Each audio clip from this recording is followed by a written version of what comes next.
소리, 스물, 활성스님, 이 시대의 불교를 말하다. 말하니, 활성스님, 대담, 정목, 스님. 스님, 작년에 서울에서 배웠는데 그동안 어떻게 지내셨는지요? 글쎄요, 건들건들. 그냥 뭐 일이 사는 거지요. 건들건들.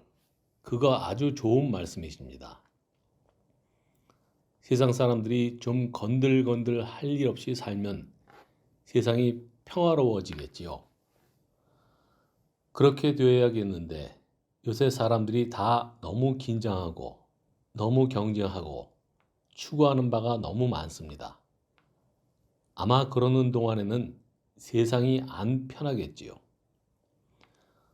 스님, 이렇게 환영해 주시고 이 고요한 스님 처소에 난데없이 객승이 날아들어서 번잡스럽게 해드리는 거 아닌가 싶은 마음은 있지만 오도록 허락해 주시고 환대해 주셔서 감사합니다. 마침 포행할 시간이네. 포행이나 합시다. 이 길 따라가면 되지요? 스님, 여기도 다 진달래예요.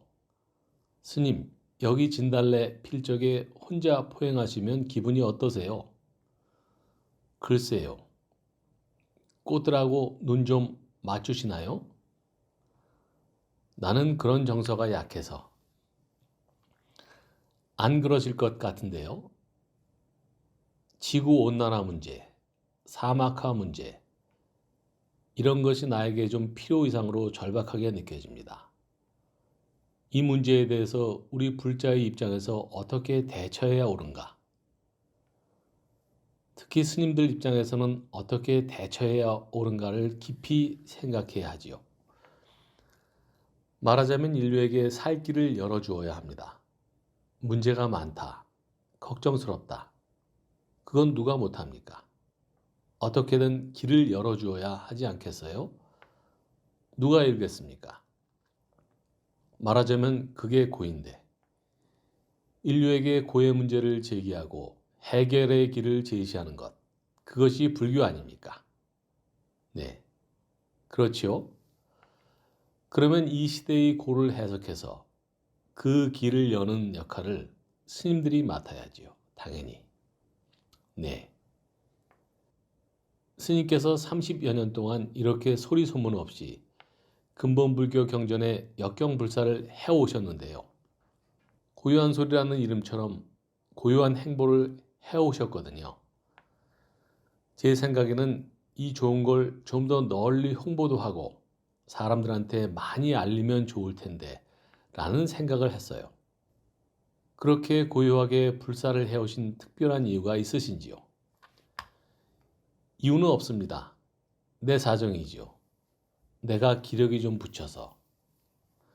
처음 서울에서 고요한 소리 발기 모임을 할 때 입장을 밝혔듯이 내가 보기에는 당시 불교 책들이 공통되게 몇 가지 결함이 있었습니다. 첫째, 한문투성이다. 요새 전부 한글 세대인데 한문책만으로는 불교가 발전하기 바란다는 건 힘든 이야기이다. 그래서 이제 한문투성이를 벗어나겠다. 둘째, 그 당시 불교 책들이 오자, 탈자 투성이다. 가급적이면 정확하게 번역하고 오차나 탈자가 없도록 최선의 노력을 다해서 화려하진 않더라도 반듯하게 만들겠다. 그리고 셋째, 불교 책값이 참 비싸다. 책방에 물어보면 책이 안 나가기 때문에 비쌀 수밖에 없다고 합니다. 그런데 우리가 부처님 책을 펴는데 수지타산이 맞나 안 맞나 또는 운영에 도움이 되나 안 되나 이런 것이 앞선다면 그건 불교책을 펴내는 자세가 아니다. 불교책은 어차피 일일이 만중생을 찾아가서 제발 좀 읽어주십시오 하며 권해야 할 책이지 장사가 되도록 그렇게 책값을 붙이는 건 말이 안 맞다. 그래서 고요한 소리 책자는 지금까지 내내 그때 가격 그대로입니다. 스님 너무 싸지요. 500원, 1000원인데요. 팔아봐야 정말 이문이 없으니까 취급을 잘 안 해주려고 그러지요. 지금도 많이들 불평하지요. 네. 어쨌든 고요한 소리 책을 부담 없이 독자 손에 넘겨주는 것도 우리가 해야 할 일 중에 하나입니다. 그러니까 그렇게 하는 겁니다. 500원, 1000원이라는 고요한 소리 책값은 어차피 경제 논리로는 안 맞는 거죠. 그것 또한 큰 스님의 방침입니다. 부처님 말씀을 두루 함께 나누는 게 목적이지요. 그런데 스님께서는 부처님 말씀에 시중값을 매기는 것이 내키지 않으셔서 과거에도 그랬고 지금도 그렇듯이 앞으로도 책값은 올리지 말라고 당부를 하셨습니다. 변형섭. 고요한 소리 책자를 읽고 뭐랄까요? 야, 불교에 이런 내용이 있나? 그리고 불교의 가르침이 이렇게 신선하다니. 쉽다는 말로는 표현하기 어렵고요. 왠지 이대로 실천해가면 거기 어디에 부처님이 계실 것 같은 이게 붓다의 생생한 음성이구나. 부처님께서는 우리에게 이런 가르침을 주셨구나. 라고 깨달으면서 좀 충격적이기도 했고 굉장히 신선했지요. 정목스님. 고요한 소리 책이 손바닥만 하니까 책방에서 세로로 꽂아놓지 못하고 책 제목이 보이도록 가로로 진열해 놓았단 말이죠. 저 책이 뭘까? 생김새부터 그 당시 한국의 불교책과는 다른 거예요. 값도 싸지요. 그때나 지금이나 1000원이 안 되는 가격이지요. 몇 권을 사서 보니까 이거는 진짜 다르다. 일종의 충격을 받았습니다. 왜냐하면 이 책들은 한문을 기반으로 한 것도 아니고 현대적인 언어로 아주 쉽게 쓰여 있었기 때문이죠. 지금은 어려울 때마다 갈 수 있는 일종의 피난처로 생각하고 있습니다. 근본불교 가르침이라면 우리나라에서는 뭐니 해도 고요한 소리 책자들이 그 중심에 있다고 생각합니다. 고요한 소리는 한국 불교사 1600년의 일대 사건이고 우리 한국 불교사에 영원히 남을 사건이라고 생각합니다. 최순용. 스님께서 재작년과 작년에 고요한 소리 30주년 기념 중도 포럼 행사차 서울로 나오셨죠. 그때 그 큰 강당 좌석이 다 차고 복도에 앉을 만큼 사람들이 많았고 또 스님 뵙기를 원하고 한번 뵙는 것만으로도 환희심을 냈는데요. 정작 스님께서는 서울 나들이가 개인적으로 어떠셨는지요? 그때 서울에 가니까 한 예로 지하철을 타고 안국동역에 내렸는데 출구를 못 찾겠더라고요. 나도 오래 서울서 살았는데 그렇게 서울이 변했더군요. 새로운 건물도 많고 참 많이 변했어요. 아무튼 도시 자체가 완전히 바뀌었던데요. 고요한 소리로서는 도대체 그런 큰 포럼은 처음 해보는 일이고 또 그런 자리에 앉아서 이야기하는 것 자체가 처음이었고 어떤 식으로 이야기해야 되나 주저가 많았지요. 모처럼 그렇게 모이신 분들에게 대단히 미안하지요. 기회가 있을 때마다 하는 말인데 그때마다 계속 빚을 많이 지는 것 같습니다. 중도 포럼에서도 내가 조금 잘못하면 또 빚만 실컷 지는 꼴이 될 것 같았지요. 미안한 생각에 항상 쫓기는 마음이 좀 있습니다. 스님 무슨 빚을 그렇게 졌다고 생각하시는 거예요? 내 혼자 생각인데 상대가 그런 곳에 올 때는 뭔가 기대가 있을 것이다. 그런 자리를 마련한 입장에서는 그 기대에 부응을 해주어야 맞는 말인데 그렇게 부응할 자신이 없어서 이것도 빚지는구나 하게 되지요. 너무 맑으세요. 활성 스님은 당신을 드러내지 않으려 하시고 또 그것 때문에 사실은 고요하게 계시는 것이 아닌가. 그런데 드러내지 않는다고 해서 활동을 안 하신 게 아니라 정말 조용하게 전법 활동을 꾸준히 하셨습니다. 미산 스님. 우리 경봉 스님께서 저에게 법명을 지어주실 때 살활, 소리성이라고 지어주셨지요.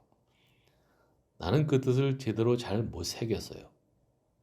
세월이 지나면서 가만히 생각해 보니까 살릴 활자라는 뜻이 아니었을까. 그걸 부탁하신 게 아닌가. 살려야 된다. 불교 중도가 이 시대에 할 일이 있겠다. 먼저 종교를 살려야 되겠다. 또 신을 살려야 되겠다.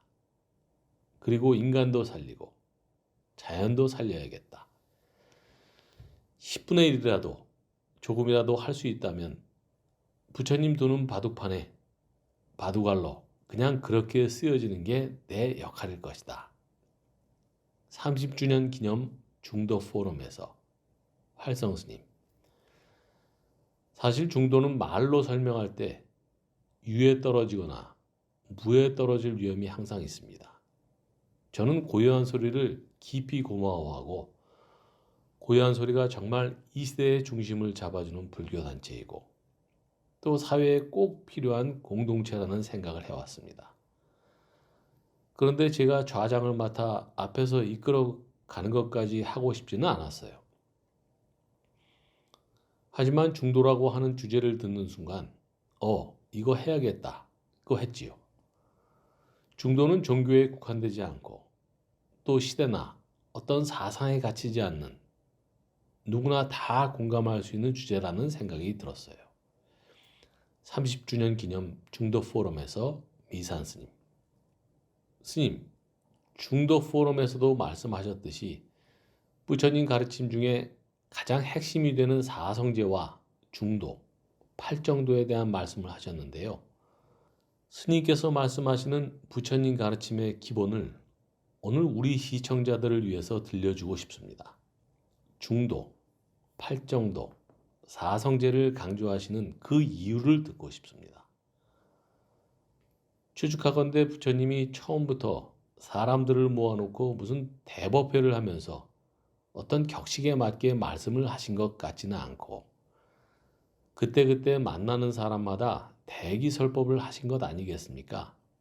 네. 부처님이 육신통 중에 특히 숙명통과 천안통을 3명에 넣으셨지요. 그만큼 상대를 파악하고 상대에 맞춰서 이야기하는, 말하자면 빚 안 지고 이야기하는데 굉장히 신경을 쓰신 겁니다. 그런 법문들을 후세에 모아놓은 것이 경 아닙니까? 네. 그래서 어떻게 보면 상당히 다양한 법문이 나오지요. 그때그때 상황에 따라서, 대상에 따라서 다양한 법문이 나옵니다. 그러나 부처님은 시종일관하는 법문을 하셨지요. 부처님은 이 법문이 처음도 좋고 중간도 좋고 끝도 좋다고 하셨습니다. 말하자면 처음, 중간, 끝이 좋다는 말은 어떤 수미일관되는 핵심이 있다는 이야기입니다. 나는 그게 불교의 기본이라고 봅니다. 수미일관하는 그 핵심, 그 기본이 무엇인가? 팔정도입니다. 그 팔정도가 진리인 소위는 무엇인가? 내가 이것을 중요시하니까 너희도 이걸 무조건 따라라 하면 설득력이 없겠지요. 부처님은 당신이 깨달으신 연기, 그 연기에 입각해서 불교의 핵심을 설하셨습니다. 사실상 연기가 핵심이지요.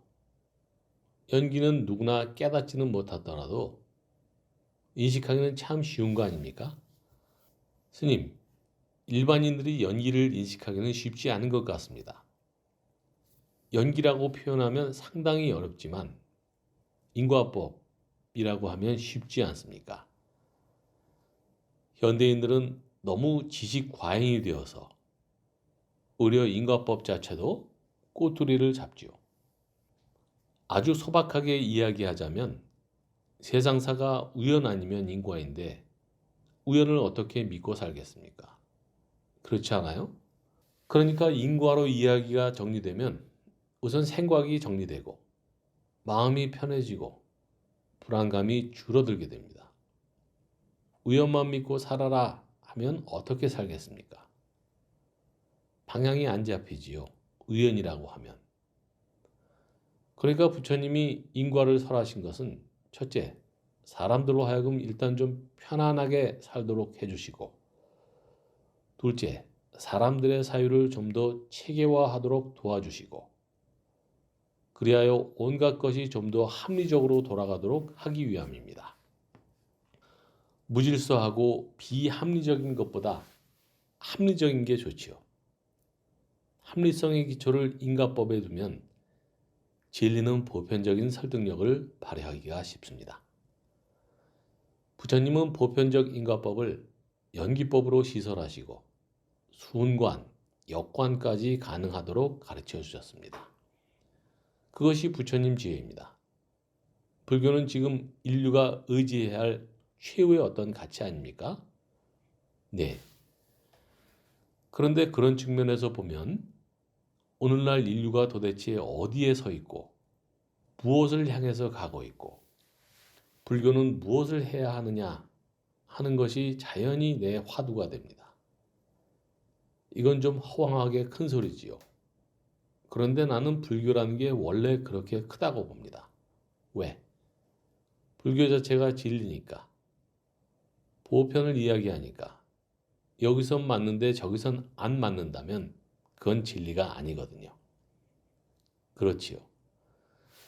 어디서도 진리라야 하고 언제라도 진리라야 합니다. 그게 진리입니다. 지금 이 시대의 인류가 이렇게 고난이랄까 위기에 처해 있지 않습니까? 그러니 불교가 진리일진데 진리의 값을 해야 합니다. 그렇지 못하면 진리가 아니지요. 불교가 그런 진리값을 하기 위해서 부처님은 어떤 노력을 하셨고 지금 우리는 불교를 어떻게 생각하고 있는가 하고 자꾸 돌아보게 됩니다. 네. 중생살이는 극단이라는 편견에 갇히게 됩니다. 편견은 좁은 눈입니다. 불교를 자꾸 돌아보고 편견에 갇히기를 거부하다 보면 자연히 중도가 되는 겁니다. 그 큰 눈이 중도입니다. 큰 눈. 스님, 그 말씀 너무 좋습니다. 큰 눈이 중도다. 중도는 이것저것 배제하고 그러다 남아있는 한 구석이 아닙니다. 변이라는 것은 치우쳤다는 것이고 치우쳤다는 것은 좁다, 갇혔다 그런 것이죠. 안 갇혔다. 그건 큰 겁니다. 그런 측면에서 중도를 생각해야 합니다.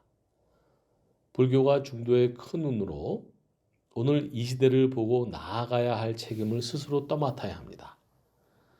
그것이 부처님 이래로 지금까지 또 앞으로도 불교가 걸어가야 할 입장입니다. 네.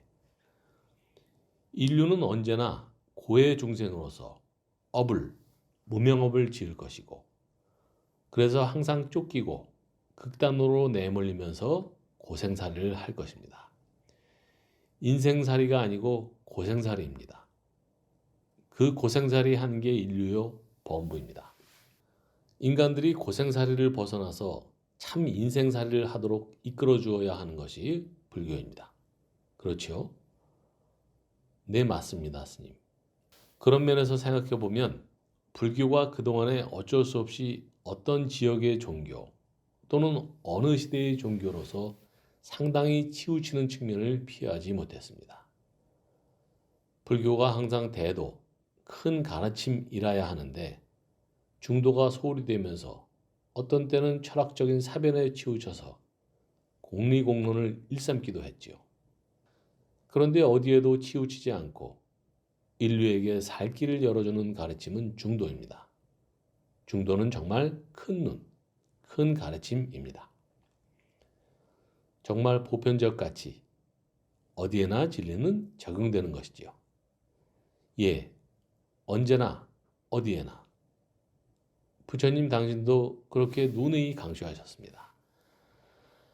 팔정도가 바로 그 해결의 길이다. 해결의 길이다. 부처님은 시종일관 말씀하십니다. 문제다, 고다. 문제라는 말은 고라는 말이지요. 고를 해결하는 길은 팔정도다. 다른 길이 없다. 그것이 불교입니다. 이름을 중도라 붙였느냐, 팔정도라 붙였느냐, 사성제라 붙였느냐, 십이연기라 붙였느냐 간에 취지가 딱 분명합니다. 불교는 팔정도다. 왜 팔정도냐 하면 해결의 길이기 때문입니다. 아, 팔정도가 해결의 길. 그러면 왜 팔정도가 해결의 길이 되는가? 어떤 종교, 어떤 철학, 어떤 가르침치고 팔정도처럼 인간에 밀착되어 있는 가르침이 없습니다. 첫째, 계에 해당하는 바른 말, 바른 행위, 바른 생계를 봅시다. 이것이 사람살이 아닙니까? 어떤 고원하고 고준한 이상이 아니라 그대로 사람살이입니다. 바른 견해, 바른 사유, 또 바른 노력, 바른 마음챙김, 바른 집중도 모두 우리 일상과 직결되어 있고 밀착되어 있는 겁니다.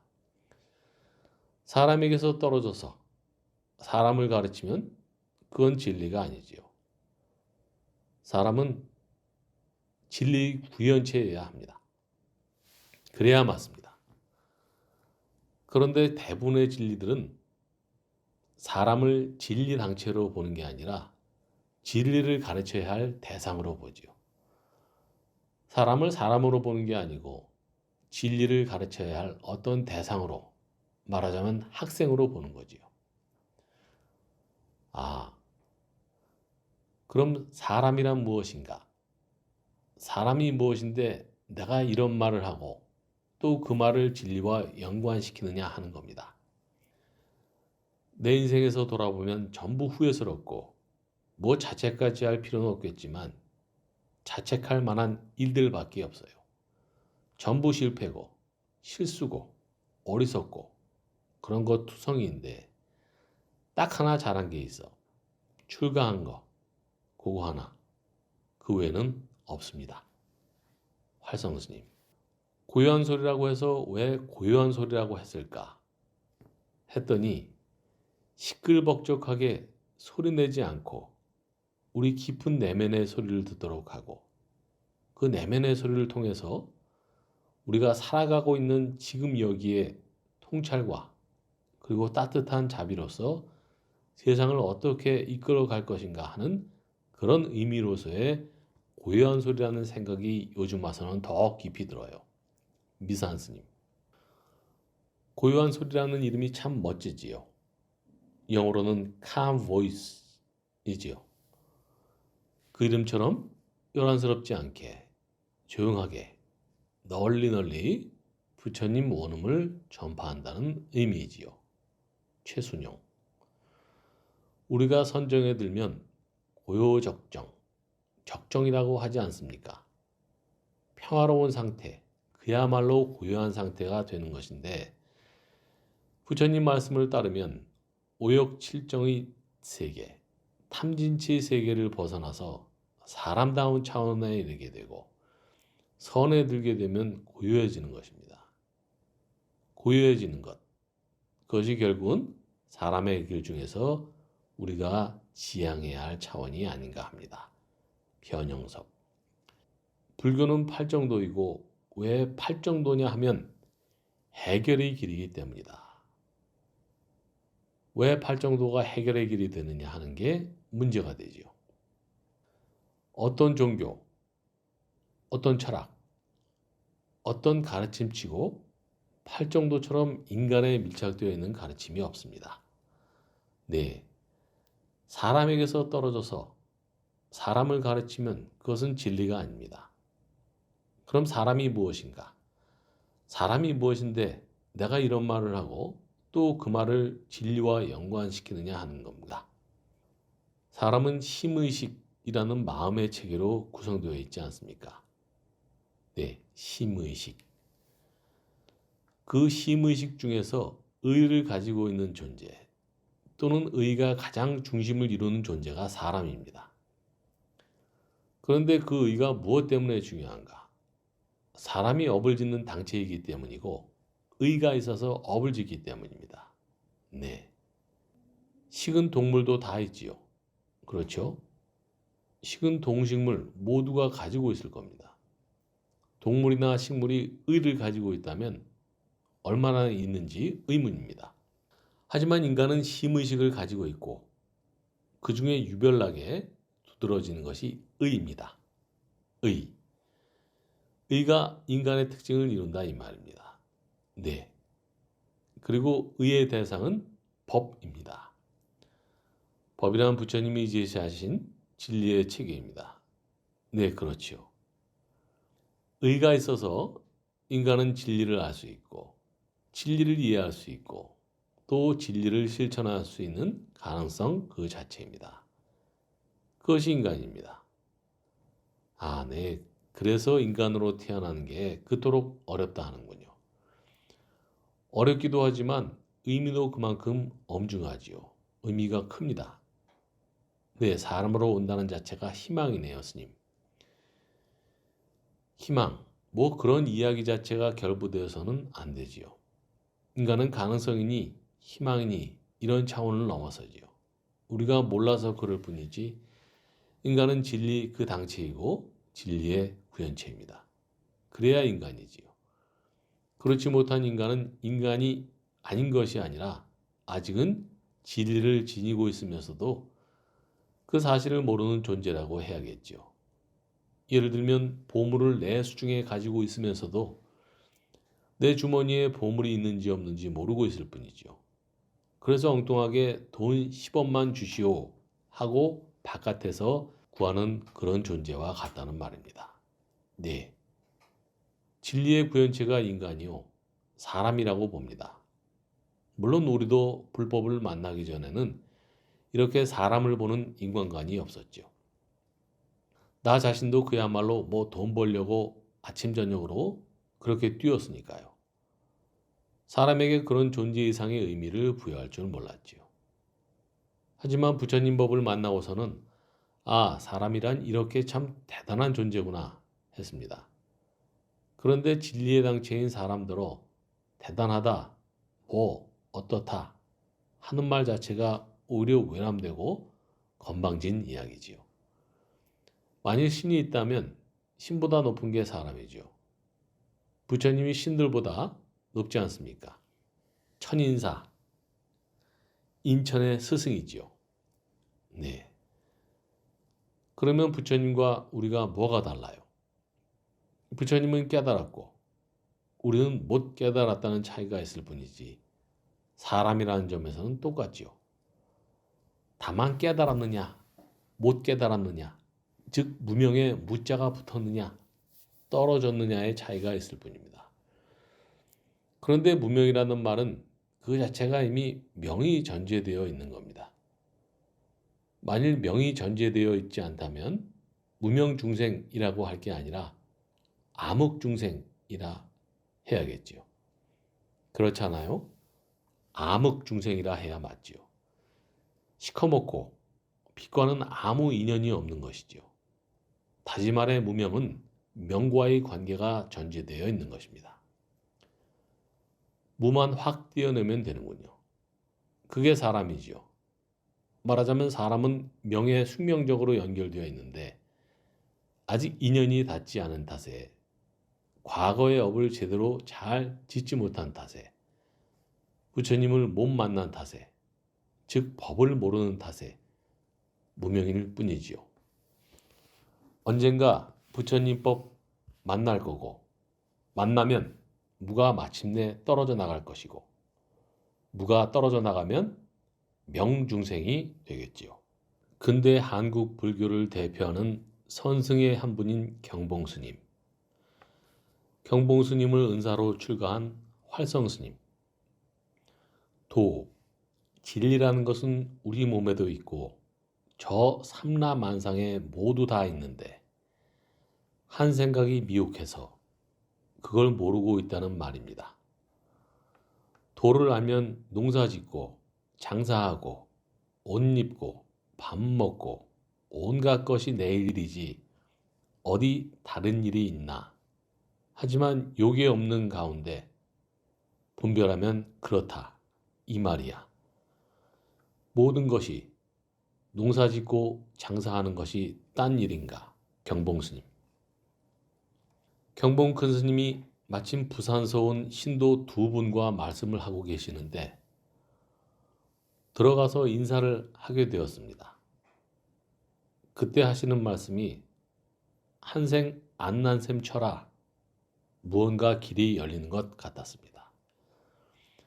사실 경봉 큰 스님으로 말씀을 드리자면 우리나라의 선맥을 이어오신 큰 스님이신데 정작 활성 스님께서는 근본불교에 관심을 가지셨지요. 스님께서 근본불교를 접하시게 되고 이게 참으로 중요한 거다 라고 생각하시게 된 연유를 여쭤보고 싶었습니다.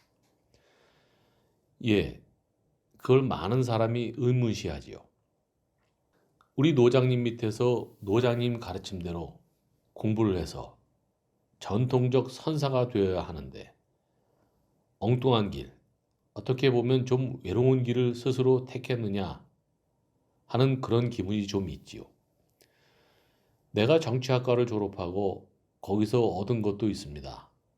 그게 뭐냐 하면 조금 크게 보는 거, 넓게 보는 거, 그런 건 좀 얻었습니다. 어떤 것을 보더라도 부분에 제약되지 않고 크게 생각하는 버릇이 들었습니다. 불교 역시나 나에게는 크게 넓게 보는 대상입니다. 여기 와서 몸을 담고 있는데도 불교는 객관적 관찰의 대상이 되지요.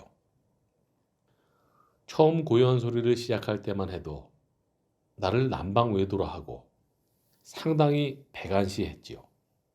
당시 한국 불교계의 근본 불교를 이야기한다는 게 참 힘든 일이었고 호응을 기대할 수 없는 일이었지요.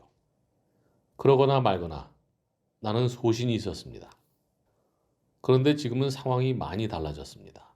드디어 이제는 빨리 불교도 많이 알게 되었지요. 초기에는 빨리 불교를 한국에 소개하는 것이 목적이었는데 어떻게 보면 기적적으로 잘 되었습니다. 물론 내 바람만으로 그리 된 것은 아니지만 새로운 시대적 흐름을 따라서 커다란 반향이 일어난 것입니다. 전재성 박사와 강목 스님, 대른 스님 양쪽에서 5분위가야 중 4분위가야를 한국어로 번역한 것은 참 대단한 일입니다.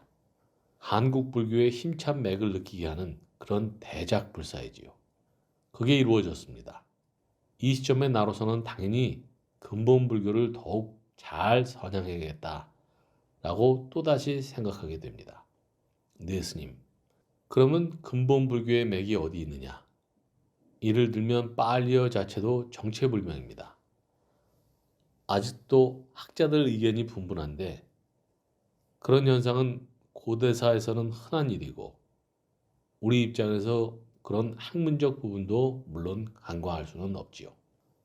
그러나 경전은 어떤 언어로 어떤 시대에 어떻게 엮어냈든 간에 다 엮은 것 아닙니까?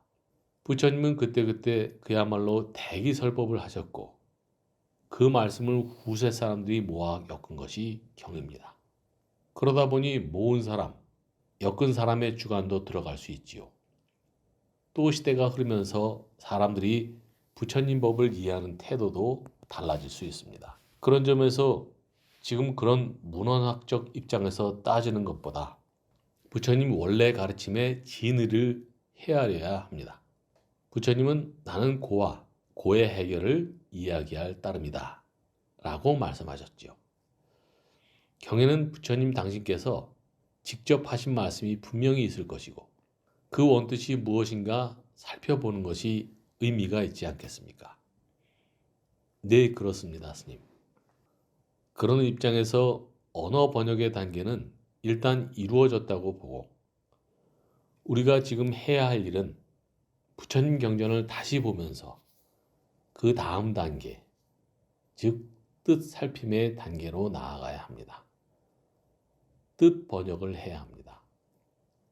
뜻 번역이야말로 우리의 사명입니다. 특히 한국 불교계가 짊어지고 있는 사명일 수도 있다는 것이 제 생각입니다. 뜻 번역, 네 스님. 뜻 번역을 하려면 불교 해석의 전통에서 자유로워야 합니다. 그렇지요? 새로운 입장이 될 수밖에 없습니다. 과거 전통적 불교 해석은 어차피 그 시대, 그 장소에서 어떤 주관을 가지고 이루어진 사업이니까요.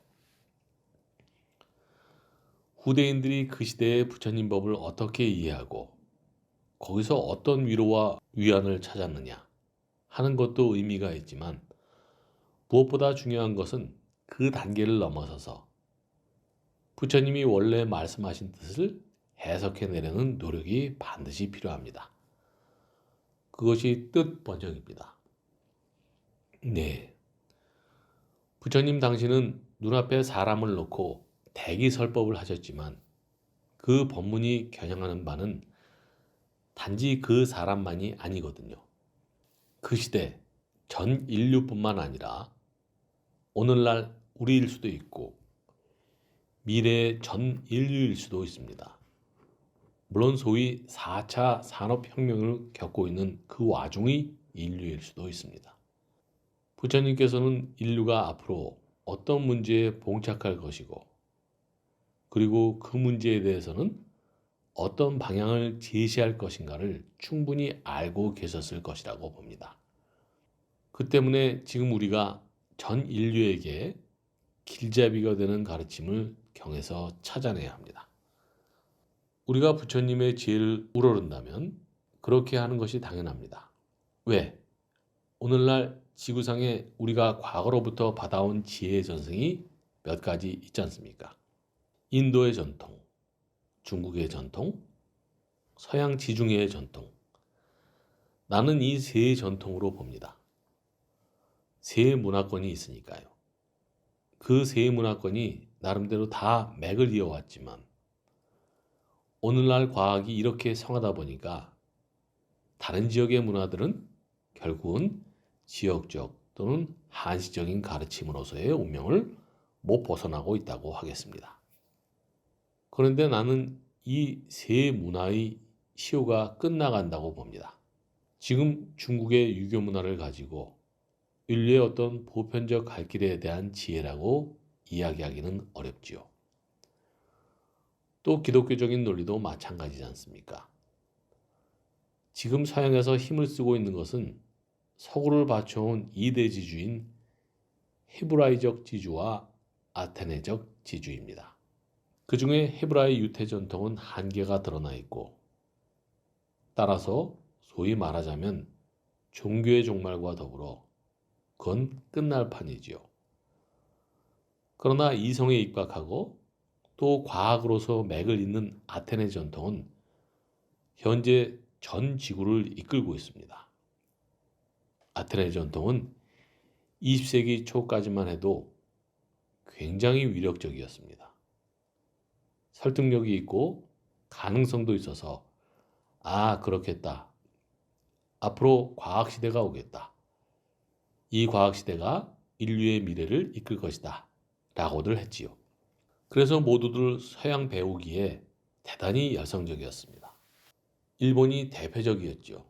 그야말로 타라 입구에서 아시아를 벗어나서 유럽으로 들어가서 유럽의 수제자가 되겠다. 이런 식이 아니었습니까? 그랬는데 그것이 20세기 중반에 와서 특히 원자탄이 터지면서 많이 바뀌게 되지요. 그렇지 않습니까? 20세기 초도부터 새로 시작된 것이 양자역학인데 그 양자역학이 결국은 뉴턴으로 대표되는 고전역학을 대체하는 상황이 벌어져 버렸죠.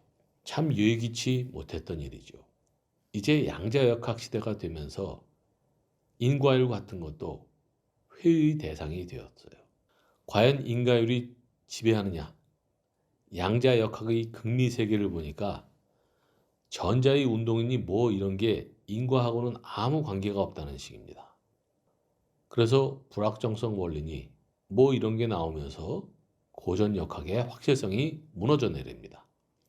앞으로 이 인류가 이런 변화의 시기에 어떻게 대처해 나가야 할 것인가를 강구하기 위해 자유로운 입장에서 불교를 해석을 하는 능력이 필요하다고 봅니다. 나는 이것을 뜻 번역이라고 표현합니다. 언어 번역으로부터 뜻 번역으로.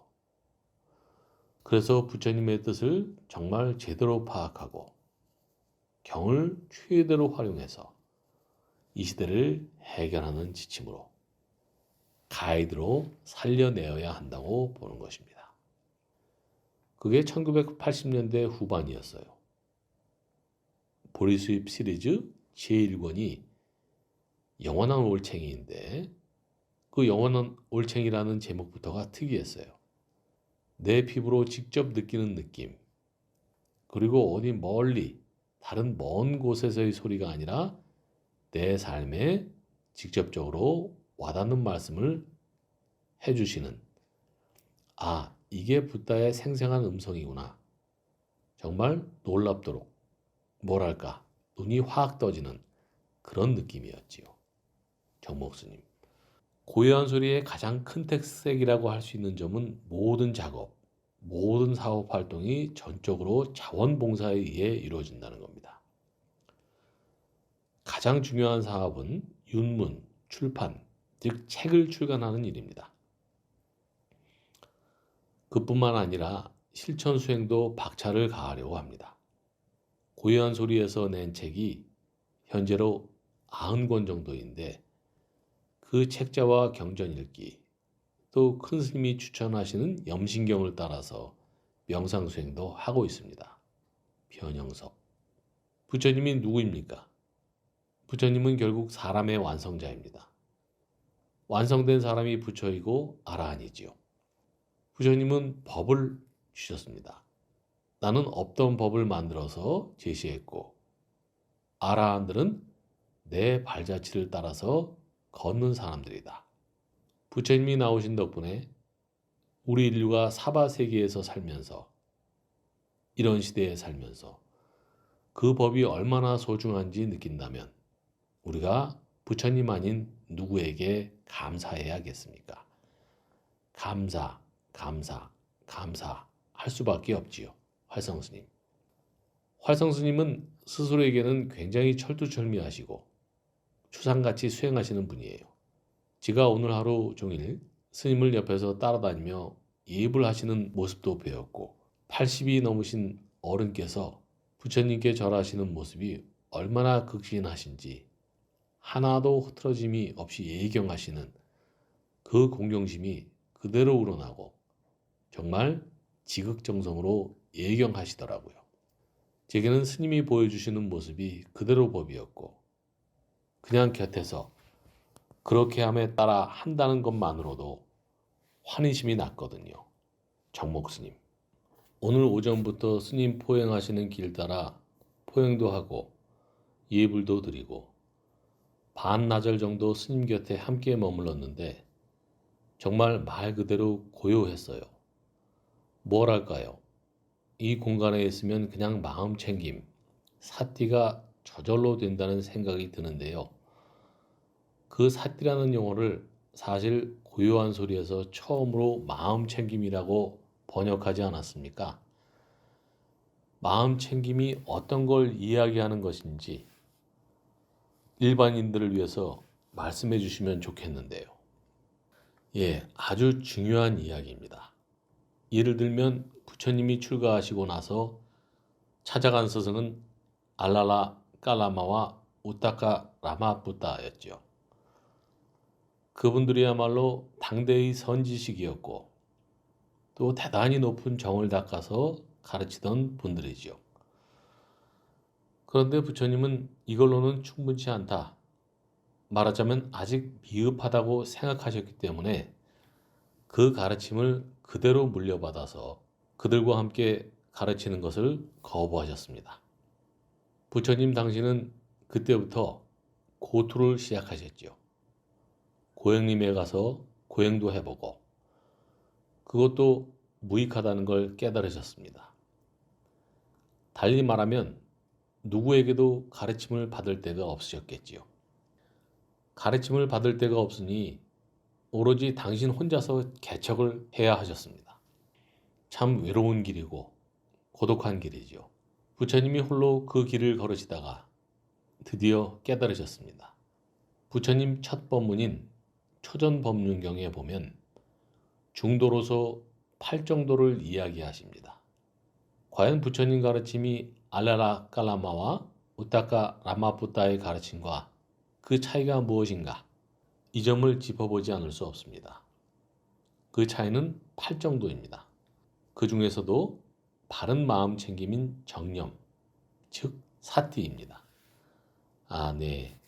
알라라 깔라마나 우타카 라마푸타도 계를 안 지켰겠어요? 아마 잘 지켰을 겁니다. 정의 대가이니까요. 그럼 무엇이 없었는가? 사띠가 없었습니다. 결론적으로 말씀드리면 그분들에게는 사띠를 통한 지혜가 없었죠. 그래서 그분들의 정을 무색계정이라고 하고 무색계정을 심해탈의 영역으로 간주하지요.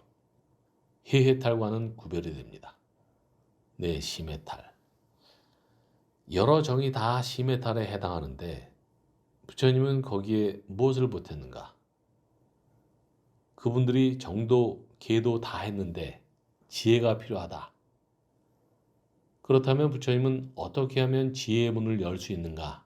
라는 문제에 당장 봉착하게 되었겠지요. 그 문제를 푸는 답, 즉 지혜의 문을 여는 길이 사띠입니다. 부처님이 사띠를 보태셨다는 말입니다. 그렇게 해서 팔정도가 되었고 완벽한 지혜가 되었고 진리가 되었다고 봅니다. 그러면 사띠가 뭐냐? 보통은 사띠 삼빠졌냐라고 합니다. 마음 챙김과 알아차림이지요.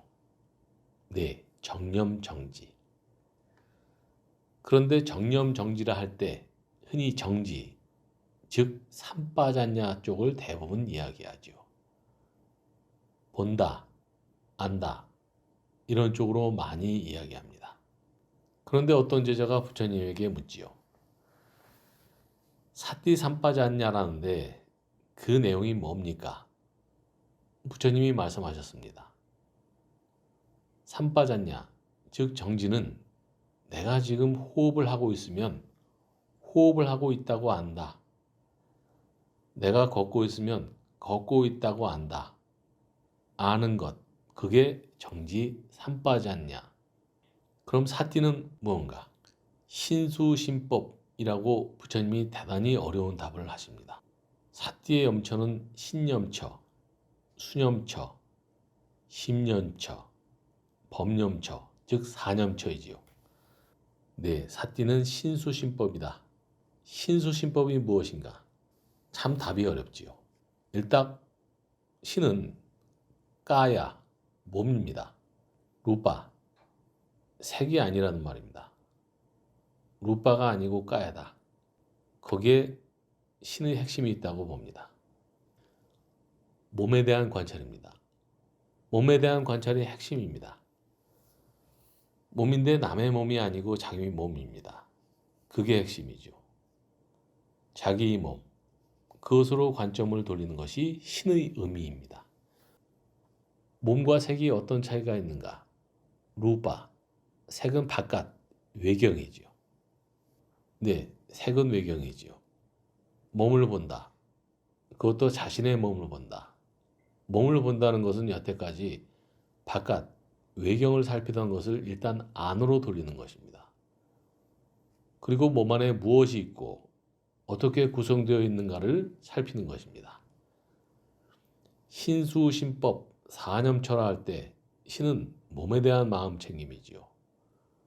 몸을 사띠하면서 몸에 대해 마음을 챙기면서 실제로는 그것이 발전해서 신수신법이 모두 포함되는 그런 의미에서 몸을 이야기하는 것이지 몸만 따로 떼어서 이야기하는 것이 아닙니다. 예를 들면 우리가 호흡을 볼 때도 들숨날숨을 길게 들이신다고 한다. 길게 내쉰다고 한다. 짧게 들이신다고 한다. 짧게 내쉰다고 한다라고 하지요. 그 다음에 사빠까야 빠띠 땀 외대띠가 나옵니다. 온몸, 전신을 경험하면서 라고 보통 그렇게 번역합니다. 전신을 경험하면서 들이쉬겠다, 내쉬겠다.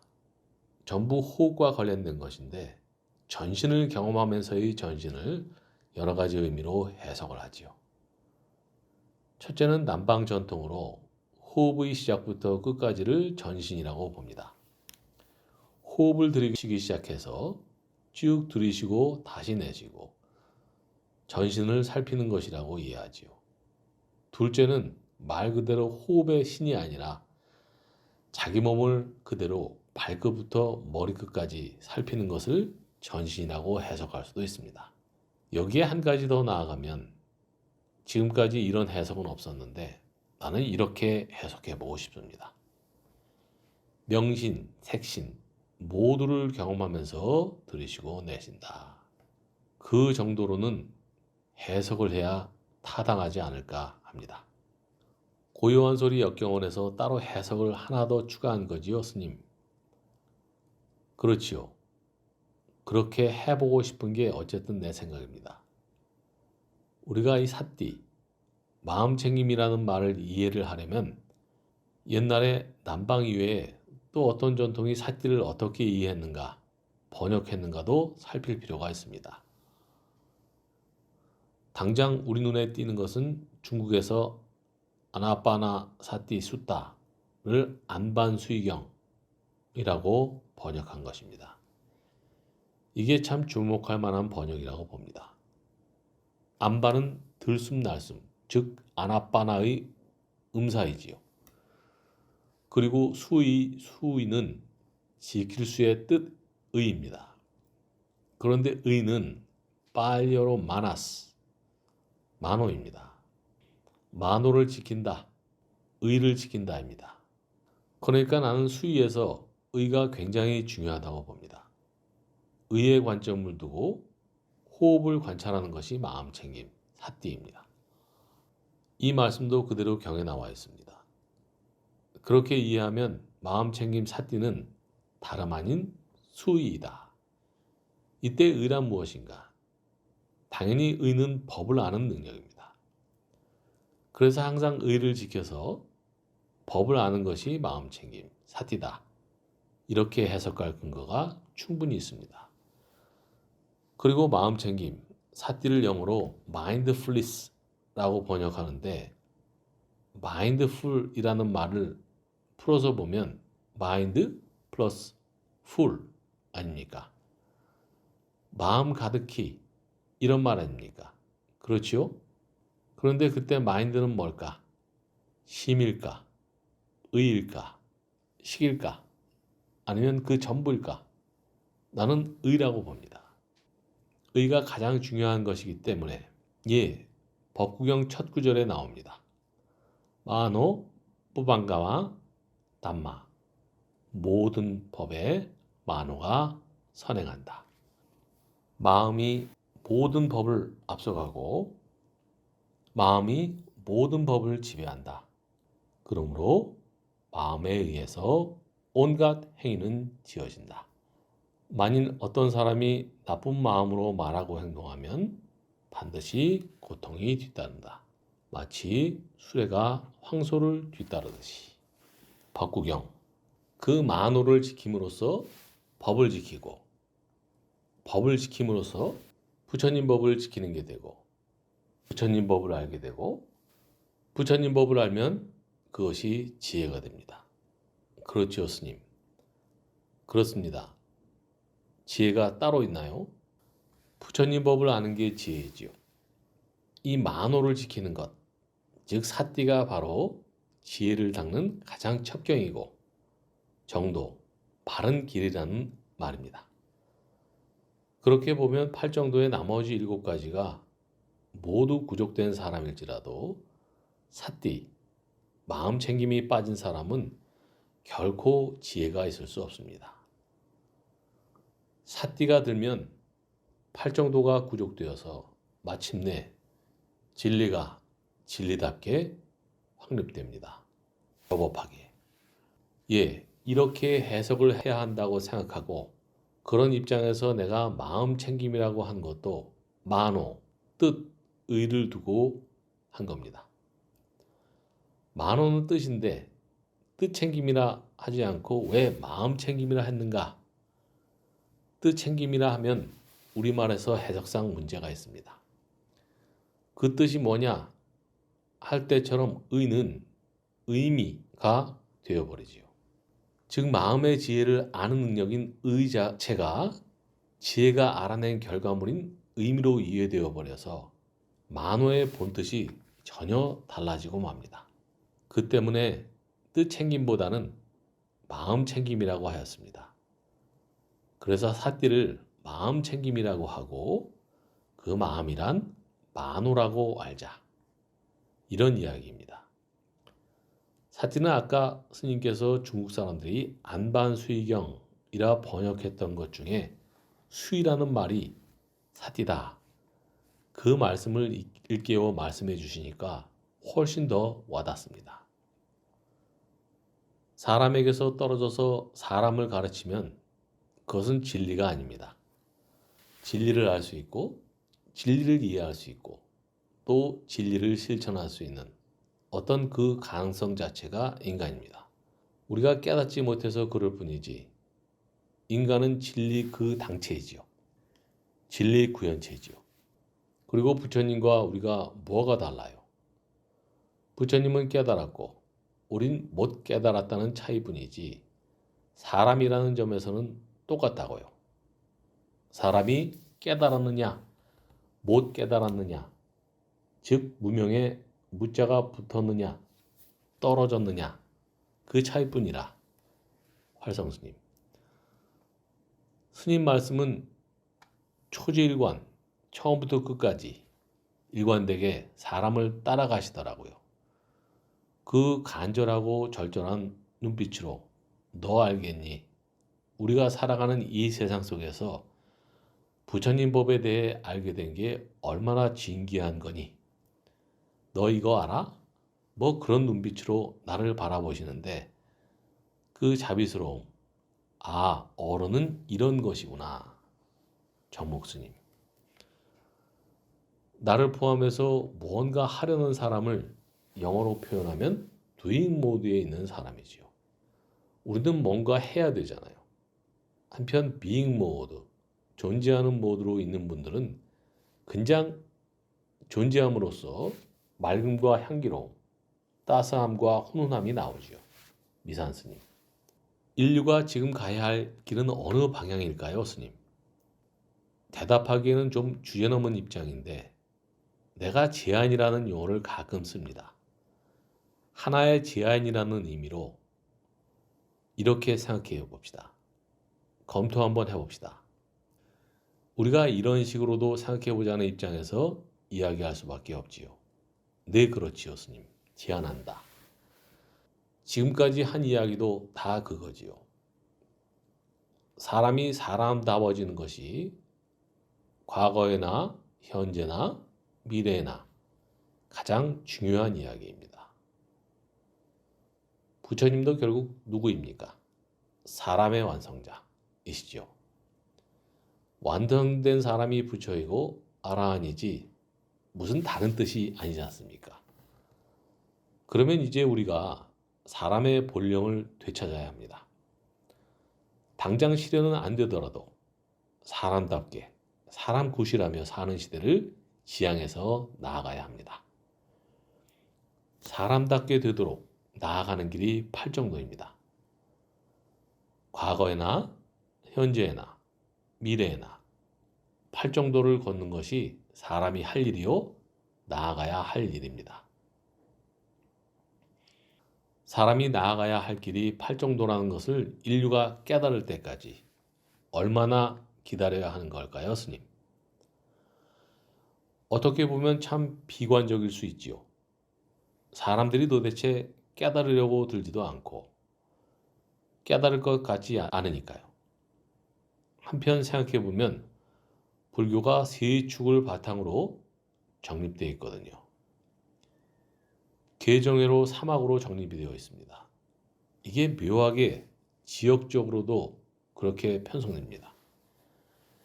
예를 들면 스리랑카, 미얀마, 타이가 남방불교의 축인데 특성을 보면 타이가 개 중심의 불교를 하고 있고 미얀마가 정 중심의 불교를 하고 있고 스리랑카가 해 중심의 불교를 하고 있죠.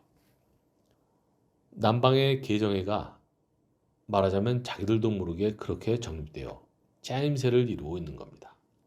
또 동부가 북방불교의 현황으로 보면 한국, 대만, 일본이 중심이죠.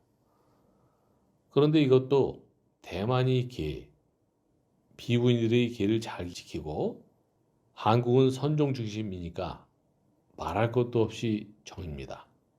그리고 일본은 교학이 매우 성해서 해라고 보아야겠지요. 북방에도 개정해가 정립되어 있는 거죠. 뿐만 아니라 전체 지구촌 역시 가만히 보면 개정의 요소가 딱 준비되어 있습니다.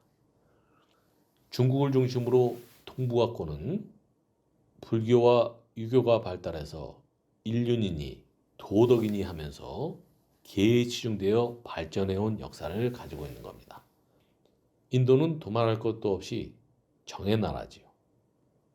그야말로 인도는 다들 정 전문가들입니다. 그리고 유럽과 미국 등 서구를 보면 지식이 극도로 발달되어서 정에서 나온 지혜, 즉 올바른 지혜는 아직 아니지만 메마른 지혜가 성에 있어서 어찌 보면 인류 역사상 최절정기에 이르고 있죠. 이처럼 개정해가 지구촌에 딱 정립이 되어 있습니다. 그래서 지구촌 전체가 결국 개정해 사막을 닦는 그런 구도 위에서 전개되어 나가야 할 텐데 실상은 그렇지 못한 것이 문제입니다. 기승을 부리는 자본주의가 모든 것을 휩쓸어 버리는 이런 상황을 어떻게 타개하느냐? 어디서부터 누가 어떻게 노력해서 타개하느냐 하는 것이 관건입니다. 또 한편 인류가 지금처럼 교육을 많이 받은 시대도 없잖아요. 그 교육이 옳은 교육이든 아니든 현재의 인류가 교육을 많이 받아서 사변 능력이 많이 증장되었지요. 그런 사변 능력으로 현실을 보니 이게 아닌데 하고 모두 절망감에 빠지게 되는 겁니다. 네, 오히려 많이 배워서 더 빨리 절망한다는 말씀이신 거지요. 그렇지요. 더 절망을 하게 되는 것이죠. 그래서 자살도 많이 하고 절망도 많이 하지요. 지식인 치고 절망을 안 하는 사람이 드물 정도로 그렇게 절망감에 젖어 있습니다. 그러니 우리가 아까 이야기했듯 이 사람과는 한번 생각해 봅시다. 사람, 네. 사람이라는 존재가 겨우 좋다고 웃고 나쁘다고 절망하는 그래야만 하는 존재인가? 사람이 그렇게 값없는 존재인가? 우리가 사람살이를 고생살이로 하는 버릇에 젖어 있어서 쉽게 절망하고 책임을 모면하려 드니까 점점 절망적 상황으로 몰리고 있지요. 이 시대가 철기 시대의 끝이면서 정보산업 시대이고 4차 산업혁명의 시대라고 이야기하죠. 그런데 사람들이 절망적 상황이긴 하지만 한편 새롭게 퍼져가는 것도 있습니다. 오히려 더 성숙되어 가는 게 아닐까요, 스님? 예, 성숙하기도 합니다. 그래서 요사이 명상이 널리 퍼지고 있지요. 네, 맞습니다. 메디테이션, 명상이 서양에서 꽤 인기가 있는 것도 엄연한 현실이죠. 비록 그것이 선진국 일부에서 일어나는 일이라 할지라도 이 시대의 변화를 감지할 수 있는 어떤 단서는 될 수 있지 않겠습니까? 네. 왜 하필이면 명상이 퍼져나가고 있느냐는 겁니다. 현대 문화의 혼란스러움 때문에 사람들은 마음의 고요함을 되찾고 마음의 평안을 가지고 어떻게 하면 더 현명하게 살아갈 수 있을까 하는 고민을 했습니다. 잭 컨필드, 캘리포니아주 우드케어, 스피릿락 명상센터. 한국에서 사띠, 마음 챙김을 그렇게 중요시하고 강하게 강조했던 적이 별로 없었습니다. 한국에서 불교 역사를 봤을 때, 우리 수행서를 봤을 때, 지금처럼 사띠, 마음 챙김을 그렇게 중요하게 생각하고 강조했던 적이 별로 없었습니다. 그건 중국 불교도 마찬가지입니다. 그런데 활성 스님께서는 해안으로 이 사띠가 제대로 번역되어야지 한국의 불교 수행이 살아난다고 하시면서 법문 때마다 강조하셨거든요.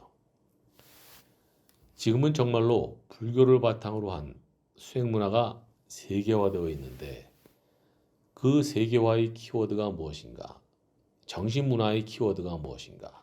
바로 마인드풀니스, 마음 챙김입니다. 요즘은 서양에서 마인드풀니스 하면 다 알아들어요. 미산 스님. 하필이면 어째서 명상이 퍼져나가고 있느냐? 나는 과학시대를 사는 인류가 오히려 과학시대를 벗어나고 싶어 한다고 봅니다. 네, 오히려. 과학을 자세히 보면 일단 자본주의와 너무 밀착되어 있어요. 그리고 역사적으로 보면 프로테스탄티즘, 캐피탈리즘, 그리고 요새 신과학에 대비되는 뉴턴에 의해 확립된 근대과학. 이 셋은 시대적으로 세 쌍둥이입니다. 출발부터 서로 아주 연관이 깊다는 말입니다. 자세히 분석해 보면 이 세 쌍둥이가 결국은 지금까지 인류를 끌고 오면서 오늘날의 이 상황을 연출하고 있는 겁니다. 네. 인류가 자본주의를 헤쳐나갈 가능성이 아주 까마득해 보일 정도로 우리에게 체화되어 있습니다. 자본주의가. 특히 자본주의를 지탱하는 힘이 소비 문화거든요. 자본주의는 다른 게 아니라 소비 촉진 문화 아닙니까? 그렇죠? 네. 소비하면서 자꾸 소비욕을 부추기는 게 자본주의지 뭐 별겁니까? 자본주의는 인간의 탐욕에 바탕을 두고 있지 않습니까? 인간에게 탐욕이 있는 한 자본주의는 앞으로 더하면 더했지 절대로 안 무너진다고요. 그 전개 양태가 지금 소위 4차 산업혁명으로 나타나는 거라고 봐야죠. 오늘날의 환경 문제, 지구온난화 등 절망적 상황을 연출한 것도 결국은 자본주의 아닙니까? 그렇죠? 자본주의가 추동하는 과학, 기술과학이 소비문화를 끊임없이 추동해서 지구상에 지금 이런 환경 위기가 왔다고 봅니다. 네, 환경이 위기에 와 있다고 생각하죠. 그러면 이제 이런 상황에서 인류가 그냥 과학에 이끌려 가도록 해야 할 것인가? 소위 4차 산업혁명이라는 것에 대해 사람들이 매우 관심을 보이며 긍정적, 부정적으로 다양하게 반응하는데 겨우 그 차원에 머무는 것이 인류의 모습이라면 인류가 너무 초라합니다. 우리는 차원을 달리하여 사람이 사람다워야 한다는 입장에서 다시 부처님 가르침을 돌아보지 않을 수 없습니다. 네. 이제 자본주의를 단죄하는 차원을 넘어서야 합니다. 어떻게든지 극복해야 할 일이지 더 이상 미련을 가지고 옳으니 그르니 붙들고 매달 일은 아닙니다. 그러나 실상 자본주의를 극복해내는 실현 방법은 참 어렵기 때문에 사람들이 절망하는 겁니다. 그런데 나는 이렇게 생각합니다. 결국은 사람이 환경 문제도 만들었지요. 인류의 모든 문제는 다 사람이 만든 겁니다. 그렇다면 해결책도 사람에게 있다고 봅니다. 사람이 만든 문제인데 왜 사람이 해결 못합니까? 해결할 길이 있습니다. 간단합니다. 소비 안 하면 됩니다. 소비 안 하면 돼요. 예, 가장 간단한 답입니다. 그럼 소비 안 하고 어떻게 사느냐가 문제이죠. 못 살 정도로 소비 안 하는 것은 극단이니까 그런 것은 권장할 일이 아니고 중도적 소비를 하는 것이 가장 중요합니다. 그 길이 무엇인가?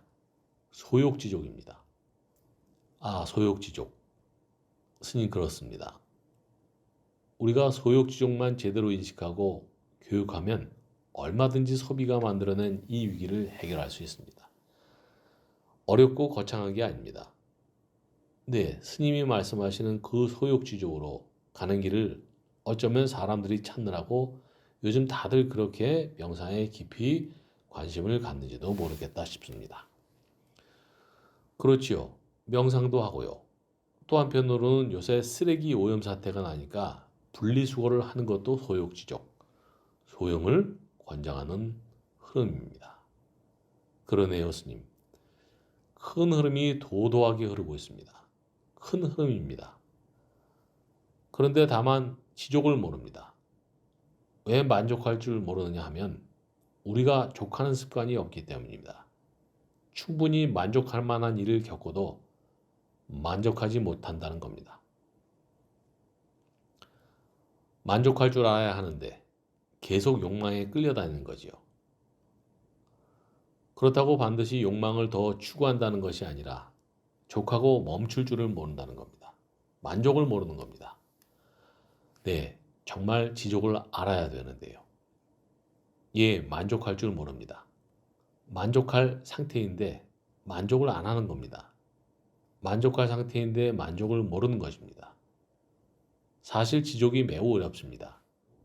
그렇긴 하나 어려서부터 지족을 열심히 가르치면 됩니다.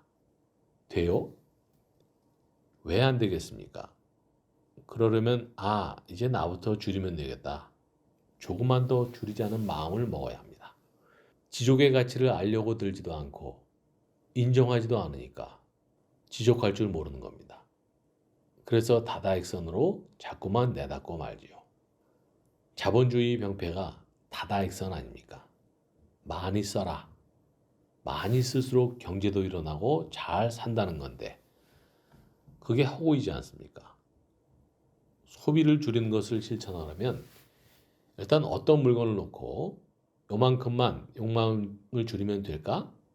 요거는 너무 심한가? 하지만 이런 식으로는 도저히 안 됩니다. 답이 안 나옵니다.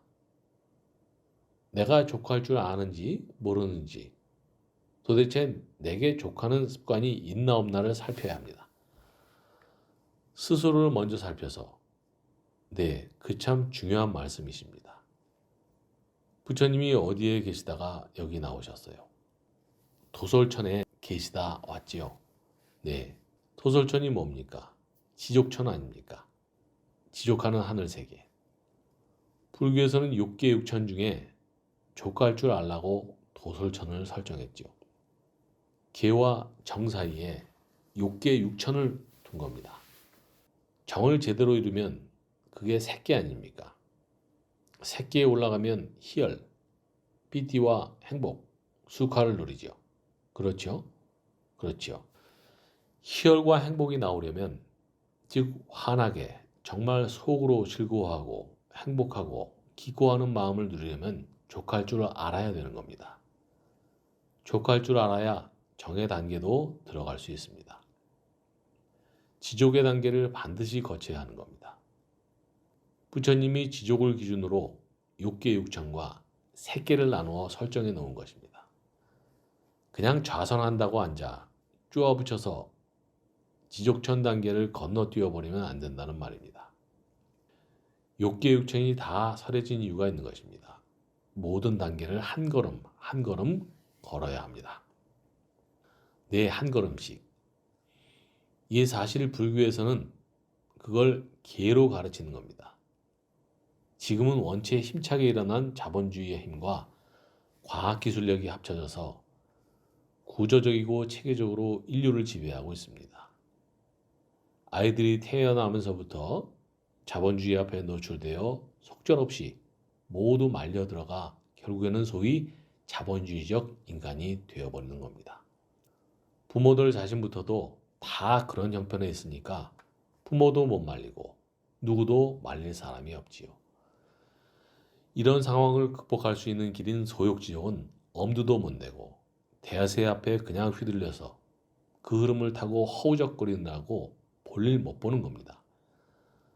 물에 빠져 허우적거리는 사람이 살아남기 바쁜데 다른 생각할 여유가 있겠습니까? 인간들이 오직 살아남으려는 노력만 하고 있지 않습니까? 모두가 다 돈 몇 푼 벌려고 새벽부터 뛰어나가서 허둥대지요. 그런 상황이다 보니 헤어날 길이 바로 옆에 있는데도 또 내 안에도 있는데도 발견 못하고 개발 못하고 이용 못하는 겁니다. 그 길을 활용 못하는 겁니다. 바로 그게 문제일 뿐입니다.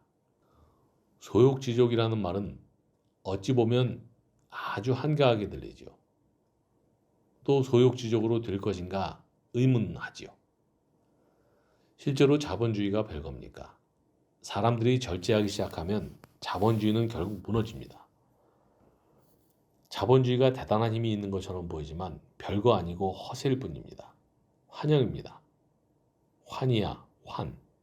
환은 사람들이 정신만 차리면 깨지는 겁니다. 네. 탐욕이라고 할 것도 없어요. 허욕이요, 환욕이요. 환상적 욕구이지요.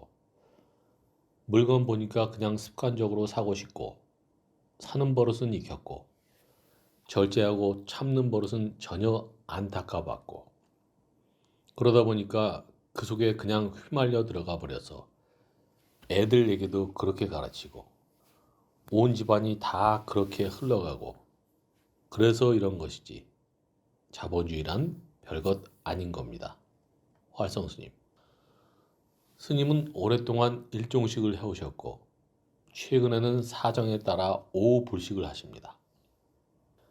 그리고 새벽 예불부터 사시 예불, 저녁 예불까지 정성을 다해 예불을 하십니다. 365일 1년 내내 결제 기간이라고 하는 게 어울릴 정도이죠. 큰 스님을 뵈면 깊고 푸른 눈의 납자의 모습을 느낄 수 있습니다. 그래서 이 역경원 공간도 맑은 게 아닌가 그런 생각을 합니다. 변영섭. 이게 영국에 있는 빨리 성전협회에서 초창기부터 100년도 넘게 계속 나오는 저널들입니다. 이것은 우리가 번역해내는 BPS 책들입니다. 여기 이건 소중한 서적인데 미얀마 언어로 되어 있는 3장입니다. 아 그래요 스님. 이게 타이에서 온 타이 3장입니다. 미얀마 3장, 타이 3장, 스리랑카 3장입니다. 지금은 글로벌 시대인데 이 글로벌 시대의 역경사업은 어떻게 해야 할 것인가? 그건 시대에 따라 새롭게 달라져야 하겠죠. 우리가 2500년 전 이 땅에 계셨던 고타마 시다타 부처님을 따르는 불제자들 아닙니까? 그러면 사실은 그분이 어떤 말씀을 했는지 당연히 숙고해 봐야 되고 그분 가르침에 따라서 신행생활을 해야 되는 거지요. 그런 점에서 활성 스님께서 만드신 이 고요한 소리의 책자들, 고요한 소리 시리즈는 누가 뭐라고 해도 1600년 한국 불교사의 일대 사건이고 영원히 한국 불교사에 남을 사건이라고 생각합니다. 최순영. 고요한 소리라는 말의 본뜻은 부처님 말씀이라는 겁니다. 고요한 소리는 부처님 원음을 발굴하고 천착하고 실행에 옮기고 많은 사람들에게 나누도록 선양하는 것, 그것이 목적이지요. 고요한 소리의 존재 이유라고 하겠습니다. 변영섭. 이 세상에는 아날로그와 디지털이 공존합니다. 그런데 지금은 사람들이 너무 디지털 문화를 선호하고 그런 문화로 너무 빨리 가고 있어요. 그런데 디지털과 아날로그가 공존하는 시대가 훨씬 조화롭고 중도적인 시대이지 디지털만 먼저 가고 아날로그는 완전히 퇴색하는 것은 오히려 균형과 조화로움이 깨진다고 봐요. 그래서 책도 잘 보존해야 되고 한편 디지털 문명도 도외시할 수는 없어요. 그렇기 때문에 이제 고요한 소리도 조금은 변화해야 되지 않을까 합니다. 많이 변하면 안 되고 조금 변화해서 소통할 수 있는 기제를 자유롭게 쓰는 건 나쁘지 않다고 봐요. 본래 입장을 저버리지 않는 그 소박함을 늘 간직하면서 또 접근성을 높여주는 것 꼭 필요하다고 봅니다. 미산 스님. 스님을 뵈면 스님 모습 자체가 지족하시는 모습으로 보여서 그런지 굉장히 환하게 느껴져요. 아, 면전에서 이런 말 들으면 나는 어떻게 해야 됩니까? 아무 말씀 안 하셔도 됩니다. 내가 아직 구현은 못하고 있는데 그래야 되겠다는 생각은 요즘 많이 합니다. 출가해서 열반까지 주간인 지금 제가 스님을 찾아뵈었는데요. 저도 오늘 스님 말씀 들으면서 출가의 길이 무엇인가, 또 출가자가 무엇인가를 돌이켜 생각해 보았습니다. 스님 말씀처럼 소욕지족, 지족할 줄 알아야 한다. 그 지족하는 마음이 있으면 기쁨이 저절로 샘솟고, 기쁨이 샘솟아 나는 그런 사람이 세상 가운데 주인이 되지 않겠는가 라고 저 혼자 이런 생각을 잠시 해봤습니다. 스님 출가해서 열반까지를 되새기는 주간에 해마다 방송을 통해서 스님들의 법문도 듣고 불자들에게 말씀도 전하고 있습니다. 그런데 부처님의 일생을 생각해 본다면 열반이 가장 중요한 테마가 되지 않겠습니까? 열반이 빠지고는 부처님과 불교를 설명할 수 없지 않습니까? 스님께서 생각하실 때 열반, 부처님의 열반을 어떻게 우리가 이해해야 할까요? 아주 재미있는 질문인데요. 부처님이 반열반에 드실 때 이렇게 오른쪽으로 자세를 잡고 누워서 사띠 삼빠졌냐, 즉 점령, 정지를 챙겨서 반열반에 드셨거든요. 사념처를 마음 챙김하는 사띠가 열반에 이르는 유일한 길이라는 말이 경에 많이 나옵니다. 생로병사도 예사로 넘길 일이 아닙니다. 생로병사, 네 그렇지요. 생로병사라고 했지요. 경의 생과 사를 동격으로 같은 비중을 두고 언급을 하고 있습니다. 마치 고성제와 도성제를 같은 비중으로 두듯이 생과 사도 같은 비중을 두고 있습니다. 이것이 불교의 특색입니다. 네, 멋집니다. 아주. 예, 다른 종교나 다른 가치에서는 죽음은 끔찍한, 혐오스러운, 피해야 할 저주스러운 대상이지요. 죽음의 가치를 인정할 줄 모릅니다. 불교는 죽음을 대단히 긍정합니다. 윤회를 끝내고 다시 태어나지 않는 죽음의 완성. 그것이 열반 아닙니까? 네. 그런데 왜 죽음을 거부합니까? 죽음이 두려운 사람을 위해서 얼마든지 윤회도 있고 하니까 두려워할 것 없습니다. 우리는 부처님 따라서 반열반에 들기를 원하는 불자들이지요. 죽음을 완성하고 싶어하는 사람들이지 죽음을 피하려는 사람들이 아닙니다. 네. 그리고 죽음을 완성하고자 하는 입장에서 생로병사에 다 같은 비중을 둡니다. 늙음도 병도 모두 똑같이 대단히 의미 있는 것이고 사람을 사람답게 만드는 결정적으로 중요한 요소들입니다. 노병사가 없으면 어떻게 되겠어요? 맨날 젊은 천둥벌거숭이 사람이라 할 수 없지요. 사람은 익어야 되고 익으려면 생로병사를 거쳐야 됩니다.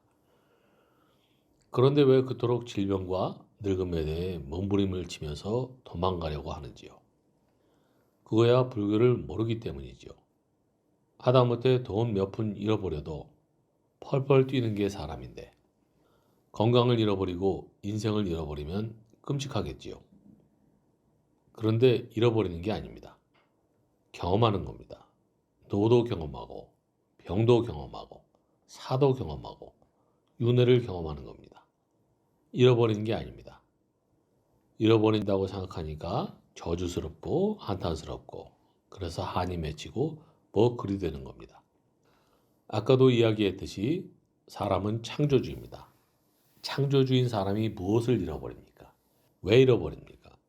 잃어버릴 이유가 없지요. 안 그럴까요? 그래서 사랑관부터 바로 세워야 합니다. 그리고 생로병사도 더할 수 없이 소중한 경험인데 아주 편안하게 받아들여야 합니다.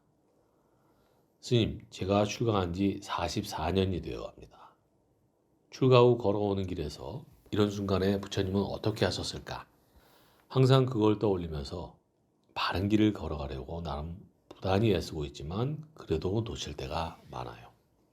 내게 남은 시간이 얼마이건 마음에 부처님 모시고 출가의 길을 잘 걸어가야겠다는 그런 다짐을 다시 하게 됩니다.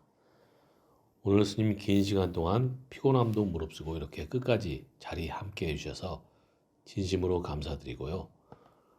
올 한 해에도 부디 건강하시기를 축원드리겠습니다. 스님 감사합니다. 감사합니다. 활성 스님은 스스로에게 수행은 추상 같으신데 후학과 다른 사람을 대하시며 법에 대한 말씀을 풀어놓으실 때는 가물과 같이 유연하시구나.